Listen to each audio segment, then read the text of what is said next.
Untuk hari ini mungkin di kesempatan pertama saya menginformasikan terlebih dahulu kepada teman-teman bahwa berdasarkan SK yang terbaru, yaitu SK Bupati nomor 150/Cap/HK/2020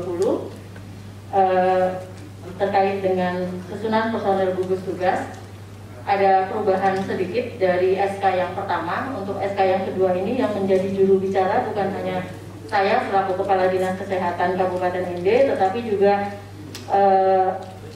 Pak Kepala Bagian Protokol dan Komunikasi Pimpinan akan menjadi juru bicara lagi juga.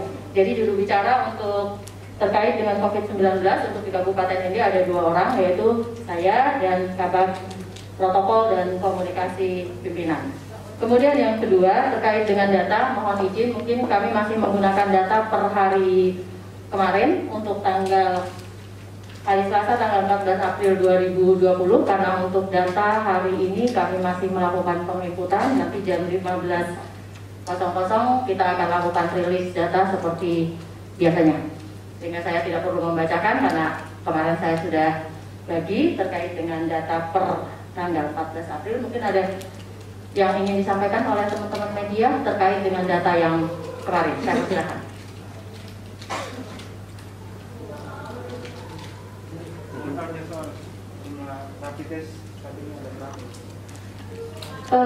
Mohon izin untuk ketersediaan rapid test per hari ini kami belum mendapatkan laporan dari pihak rumah sakitnya, tetapi yang pasti kita ketersediaan seperti yang pernah saya sampaikan ya, kita punya 80, tapi dari 80 itu kan sudah beberapa kita pakai, termasuk yang penggunaan dalam jumlah besar kan yang untuk kapal penumpang dari KM Lambelu sebanyak 22 orang. Kemudian yang terakhir kita pakai kemarin kalau tidak salah untuk 3 orang yang berasal dari luar negeri, yaitu yang dari Qatar dan dari Amerika. Itu yang kita lakukan yang terakhir.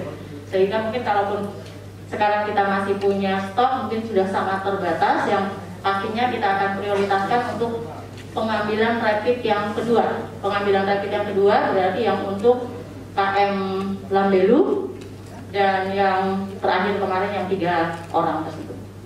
Dari luar negeri itu statusnya apa? Kalau yang 3 orang kemarin statusnya pelaku perjalanan dalam pemantauan. Dari luar negeri ya? Dari luar negeri, ya. Mungkin isolasi mandiri atau? Terakhir isolasi atau karantina mandiri di rumah masing-masing.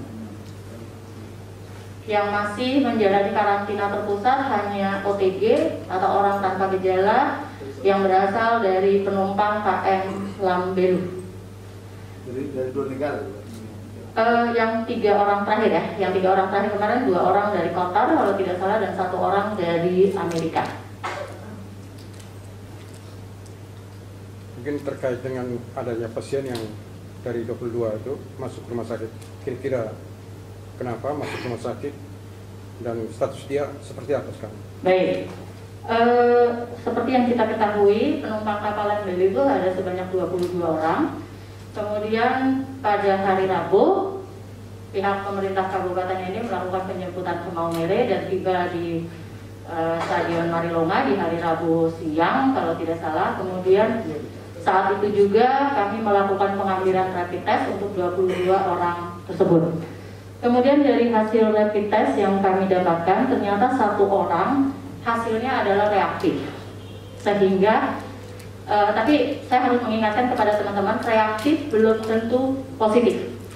Ya, tetapi ada protokol yang harus kami lakukan apabila seseorang hasil tes pertamanya reaktif, maka kita harus melanjutkan dengan protokol selanjutnya, yaitu dengan pengambilan swab. Kemudian karena penumpang KM Lambelu sebanyak 22 orang ini kita kategorikan sebagai orang tanpa gejala, artinya dia pernah berkontak erat dengan orang yang COVID positif, maka kewaspadaan yang harus kita lakukan adalah kita tingkatkan. Jadi untuk mencegah terjadinya hal-hal yang tidak kita inginkan, maka yang hasilnya reaktif langsung kita pisahkan dengan yang hasilnya non reaktif. Tetapi sampai dengan hari ini yang bersangkutan tidak menunjukkan gejala apapun. Jadi sekali lagi yang bersangkutan tetap masuknya orang tanpa gejala, hanya rapid testnya reaktif. Sehingga kemudian kita ikuti dengan tes-tes selanjutnya, karena seperti yang saya sampaikan ke teman-teman bahwa rapid test itu menunjukkan bahwa seseorang antigennya meningkat karena adanya infeksi. Tetapi belum tentu infeksi tersebut disebabkan oleh virus corona. Sehingga teman-teman di rumah sakit melakukan tes-tes lanjutan. Kemudian dan terakhir kita lakukan pengambilan swab dan kita sudah kirim ke Balitbang Kesehatan di Surabaya. Jadi hasil swabnya kita sudah kirimkan dan kita masih menunggu hasil swab itu seperti apa. Mudah-mudahan hasil swabnya adalah negatif, karena ada beberapa yang di beberapa daerah, contoh kalau tidak salah Alor ya, yang rapid testnya positif, ternyata kemudian hasil swabnya negatif. Nah, kita berharap yang ini juga sama seperti itu. Statusnya dia, Bu? Statusnya masih OTG, orang tanpa gejala. Nah, jadi kalau OTG itu kriterianya kalau seseorang pernah berkontak dengan penderita COVID-19, maka kita masukkan dalam status orang tanpa gejala.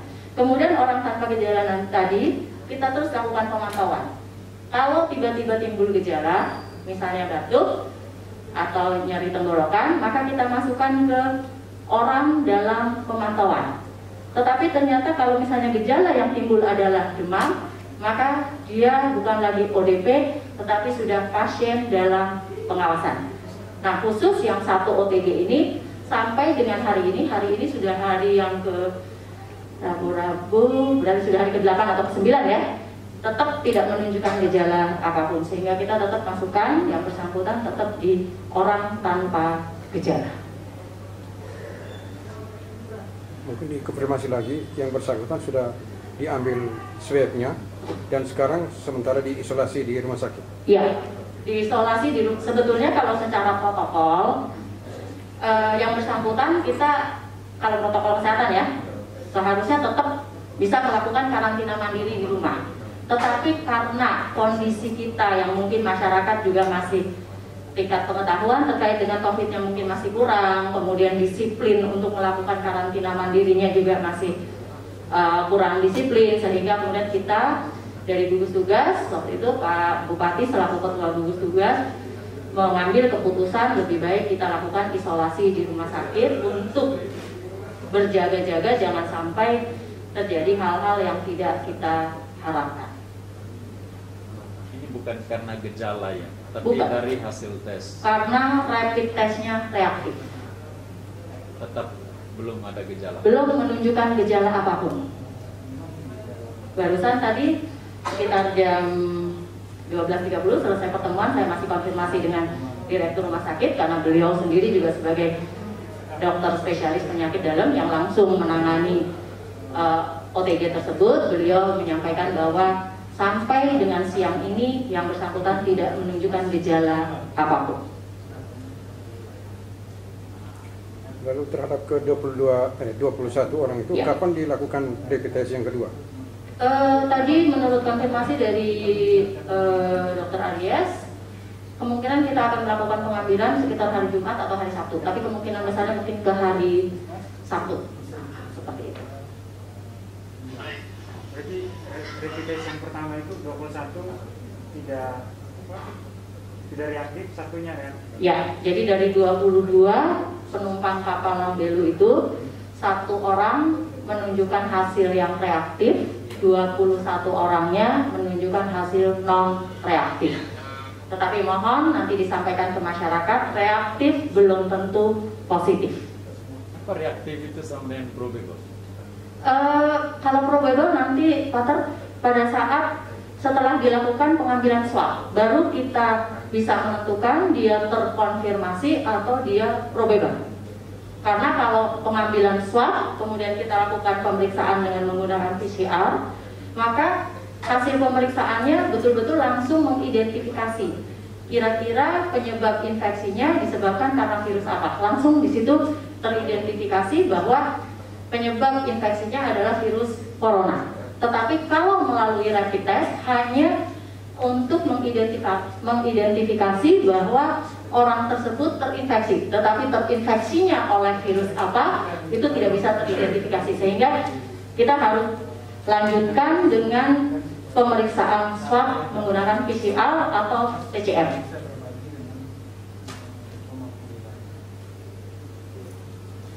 Mungkin ada yang khas terkait reaktif itu ya pada organ apa? Kalau untuk pemeriksaan rapid itu menggunakan pengambilan darah.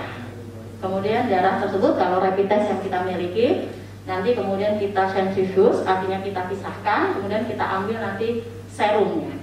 Nah, serumnya ini yang nanti akan dilihat. Kemudian secara fisiologi tubuh kitanya, memang pada saat terjadi infeksi maka ada penolakan dari tubuh kita. Nah, penolakan itu dalam bentuk antigen dan antibodi kita akan meningkat. Nah, itulah yang kemudian terdeteksi oleh rapid test tadi. Jadi teridentifikasinya bahwa ada infeksi, tetapi siapa yang menyebabkan infeksi itu yang tidak bisa diidentifikasi, karena bisa saja misalnya ada virus dengue, ada virus SARS, atau ada virus-virus yang lain yang mungkin menyebabkan infeksi tersebut. Tetapi kalau misalnya kita tindak lanjuti dengan pemeriksaan swab yang sekarang ini sudah kita lakukan, maka nanti akan jelas teridentifikasi penyebab dari infeksi tersebut virus apa.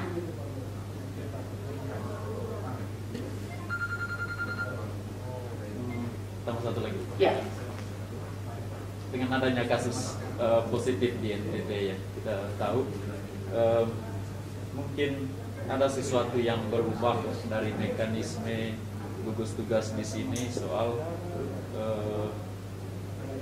komunikasi antara gugus tugas dengan orang-orang yang dalam karantina mandiri, entah yang sudah sebelumnya tapi masih dalam masa karantina atau yang baru. Ya. Sebetulnya protokol yang kita laksanakan tidak ada perbedaan antara NTT kemarin masih negatif dengan NTT yang sekarang sudah ada yang positif 1 orang. Karena sebetulnya di protokol kami, di protokol kesehatan itu ada mulai dari respon pintu masuk. Jadi respon pintu masuk itu biasanya ada di teman-teman karantina kesehatan yang mereka akan menjaga di bandar udara atau di pelabuhan laut. Nah, nanti dari karantina kesehatan akan memberikan laporannya kepada kami. Kalau di protokol disebutnya di dinas kesehatan, tetapi dalam hal ini memberikan laporan ke gugus tugas dalam waktu 1 kali 24 jam. Nah, kalau kita di antara waktu tersebut, pemerintah Kabupaten ND membuat satu kebijakan lagi untuk memperkuat atau memperketat pintu masuk tadi. Setelah dari bandar udara dan pelabuhan, maka semua penumpang kemudian diarahkan ke Stadion Marilonga untuk kita lakukan screening awal. Screening awal ini dilakukan oleh teman-teman dari Dinas Kesehatan dan Rumah Sakit. Kemudian dasar dari screening awal dan laporan manifest dari pihak karantina kesehatan yang ada di pelabuhan atau di bandar udara tadi, kemudian kita lakukan mapping untuk nantinya dilanjutkan ke puskesmas-puskesmas untuk dilakukan respon wilayah. Kemudian pemantauannya seperti apa, itu sudah diatur secara jelas di protokol kesehatan terkait pemantauan. Jadi teman-teman puskesmas wajib melakukan pemantauan 14 hari setelah kedatangan. Karena kalau secara teori memang gejala bisa timbul dalam waktu 14 hari atau di masa inkubasi. Secara teori bahkan disebutkan bahwa puncaknya ada di mungkin hari ke-5 dan hari ke-7. Tetapi dalam pelaksanaan ternyata kami menemukan beberapa kasus itu timbul gejala setelah hari ke-10, bisa saja di hari ke-12 bahkan hari ke-13 baru muncul gejala. Jadi sebetulnya tergantung kembali kepada stamina tubuh dari masing-masing individu. Bahkan kalau teman-teman media mungkin mendengar juru bicara tingkat nasional menyampaikan sekarang ini justru muncul lagi individu-individu yang tidak menunjukkan gejala, tetapi begitu dilakukan tes mereka hasilnya positif. Nah, ini juga yang kemudian menjadi PR bagi kami sekarang untuk mulai berpikir bukan hanya sekedar screening awal, tetapi bagaimana mungkin nanti kita akan membuat kebijakan untuk melakukan pemeriksaan secara massal, entah itu melalui rapid test atau yang paling mudah adalah rapid test, karena kalau dengan menggunakan swab kita masih harus mengirim ke Surabaya, kemudian membutuhkan waktu lama dan lain sebagainya. Ini yang sementara kami masih berproses dengan teman-teman di kementerian dan teman-teman di provinsi terkait dengan rapid test yang direkomendasikan untuk dipakai, itu kira-kira rapid test yang seperti apa. Karena sekarang ini banyak sekali rapid test, tetapi apakah semua rapid test tersebut direkomendasikan atau tidak, ini yang kami masih komunikasi dengan teman-teman kementerian dan teman-teman di provinsi. Satu lagi. Iya. Bukan soal kasus positif, soal El Asa mau itu ya, tapi kurang lebih hal yang serupa lah, bisa terjadi dimanapun yang menjalankan isolasi mandiri atau karantina mandiri. Bagaimana gugus tugas atau di puskesmas untuk memastikan bahwa dia memang patuh isolasi mandiri? Seberapa intens komunikasi itu atau pengawasannya? Ya oke, kita percaya orang patuh, tapi percaya dasarnya rapuh juga orang bisa bolos dan akibatnya bisa apa? Baik, mungkin saya menggambarkan sedikit terkait dengan jumlah yang sekarang kita harus lakukan pemantauan ini kan jumlahnya cukup tinggi, di atas 1000 bahkan kalau posisi kemarin 1023. Posisi 1023 itu ada puskesmas-puskesmas tertentu yang angka pelaku perjalanan yang harus dipantau itu di atas 100. Nah, dengan keterbatasan SDM yang kami miliki, itu pasti kalau kami bilang kami pantau semua, itu katakanlah tidak memungkinkan. Nah, sementara sekarang ini kami di gugus tugas sedang mencoba strategi melalui desa siaga COVID-19. Ini yang kami coba sementara aktifkan. Jadi kita mulai dari tingkat RT RW. Jadi nanti RT RW juga akan mengaktifkan peran serta seluruh masyarakat yang ada di wilayahnya untuk mau perhatian dengan orang-orang yang berada di sekitarnya, yang pasti dia tahu orang tersebut memang sudah lama ada di wilayah tersebut atau orang tersebut baru datang. Nah, nanti dari RT RW ini akan melaporkan ke tingkat yang lebih tinggi, katakanlah ke lurah atau ke desa, terkait dengan para pelaku perjalanan yang mungkin katakanlah tidak terpantau oleh kami, atau kalau tadi Pak Kapolres pada saat rapat evaluasi tadi menyampaikan bahwa kurangnya kedisiplinan dari masyarakat kita untuk menjalani karantina mandiri. Nah, nanti kalau teman-teman media melihat pada saat kita melakukan screening awal di Stadion Marilonga, itu ada pernyataan yang harus juga ditandatangani oleh kepala desa dan lurah. Artinya di situ kita sudah melibatkan minimal kepala desa atau lurah ikut bertanggung jawab untuk melakukan pemantauan terhadap warganya yang baru pulang dari daerah-daerah terpapar. Jadi sekarang ini kegiatan pemantauan tidak lagi mutlak menjadi tugas kami dari Dinas Kesehatan dan Puskesmas, tetapi ini sudah merupakan tanggung jawab bersama, baik itu pemerintah maupun masyarakat. Jadi ini yang strategi yang sementara kita aktifkan, dan mungkin nanti teman-teman di media juga bisa melihat di media-media sosial, teman-teman di kecamatan sudah mulai aktif untuk menggerakkan masyarakat di desa untuk mau terlibat dengan desa siaga COVID-19. Bahkan kalau di kota ini beberapa kelurahan sudah mulai mempunyai posko siaga COVID-19. Nah, ini salah satu peran masyarakat yang kita butuhkan di saat-saat seperti ini. Dan anggarannya masing-masing desa mengatur.